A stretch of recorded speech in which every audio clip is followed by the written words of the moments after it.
जैसे जैसे बिहार विधानसभा चुनाव करीब आ रहा है, वैसे वैसे राजनीतिक सरगर्मियां तेज होती जा रही हैं। चुनावी समर में नए तेवर और तीखे जुबान के साथ जनस्वराज पार्टी के नेता प्रशांत किशोर ने बड़ा बयान दिया है। उन्होंने स्पष्ट शब्दों में कहा कि इस बार जनस्वराज या तो अर्श पर होगी या फर्श पर, यानी या तो पार्टी को जनता से जबरदस्त समर्थन मिलेगा या फिर उन्हें और संघर्ष करना पड़ेगा, लेकिन वे बिहार की व्यवस्था को हर हाल में बदलेंगे। गुरुवार को पटना में आयोजित प्रेस कॉन्फ्रेंस में किशोर ने कहा कि बिहार को सिर्फ चुनावी वादों से नहीं बल्कि जमीनी बदलाव की जरूरत है। हम व्यवस्था बदलने आए हैं, सरकार बनाने या कुर्सी हथियाने नहीं।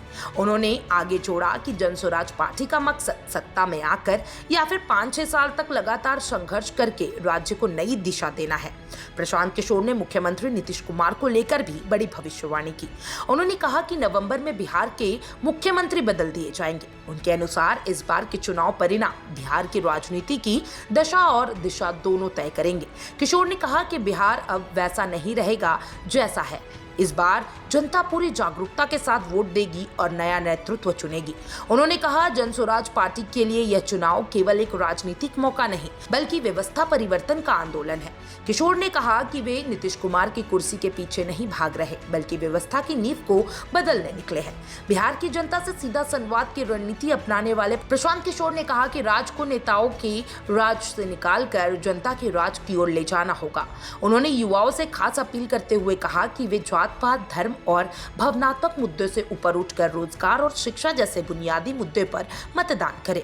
उन्होंने आगे कहा कि बिहार के युवाओं को तय करना होगा कि वो पुरानी राजनीति को चुनते हैं या फिर नई व्यवस्था की ओर आगे बढ़ते हैं। प्रशांत किशोर ने एनडीए और इंडिया गठबंधन दोनों पर निशाना साधते हुए कहा कि दोनों ही उनके जन आंदोलन से घबराए हुए हैं। उन्होंने कटाक्ष करते हुए कहा, जब हमने पदयात्रा शुरू की थी तब बीजेपी ने हमें इंडिया गठबंधन का हिस्सा बताया और अब इंडिया गठबंधन हमें एनडीए से जोड़ रहा है। इसका सीधा मतलब है कि दोनों गठबंधन हमारी बढ़ती लोकप्रियता से डर रहे हैं। उन्होंने ये भी कहा कि जनस्वराज पार्टी किसी गठबंधन का हिस्सा नहीं है और वह केवल जनता के मुद्दों पर आधारित वैकल्पिक राजनीति को लेकर आगे बढ़ रही है। हम न तो किसी गठबंधन में शामिल है और न ही किसी राजनीतिक समीकरण का हिस्सा बनेंगे। हमारा गठबंधन केवल जनता से ही होगा, किशोर ने कहा। प्रशांत किशोर की अगुवाई से जनस्वराज पार्टी ने अब तक हजारों किलोमीटर की पदयात्रा की है। इस अभियान के जरिए उन्होंने राज्य के हर जिले, हर समुदाय और हर वर्ग तक अपनी बात पहुंचाने की कोशिश की है। किशोर का मानना है कि बिहार के लोग अब बदलाव के लिए तैयार हैं। उन्होंने कहा, हमने किसी नेता के भाषण से नहीं बल्कि जनता की समस्याएं सुनकर अपना एजेंडा तैयार किया है।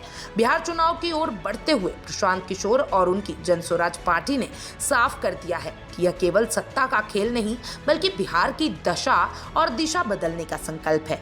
वे या तो जनसमर्थन से व्यवस्था को चुनौती देंगे या जनसंघर्ष से बदलाव की इबारत लिखेंगे। बिहार की सियासत में यह नया प्रयोग कितना सफल होगा ये तो समय ही बताएगा, लेकिन फिलहाल किशोर की रणनीति और तेवर दोनों चर्चे में बने हुए हैं। आप क्या सोचते हैं जनस्वराज पार्टी और प्रशांत किशोर के बारे में? क्या बिहार में इनको मौका मिलेगा? कमेंट बॉक्स में जरूर बताइएगा और तमाम ऐसे अपडेट्स के लिए चैनल 4 न्यूज़ बिहार झारखंड के साथ बने रहें।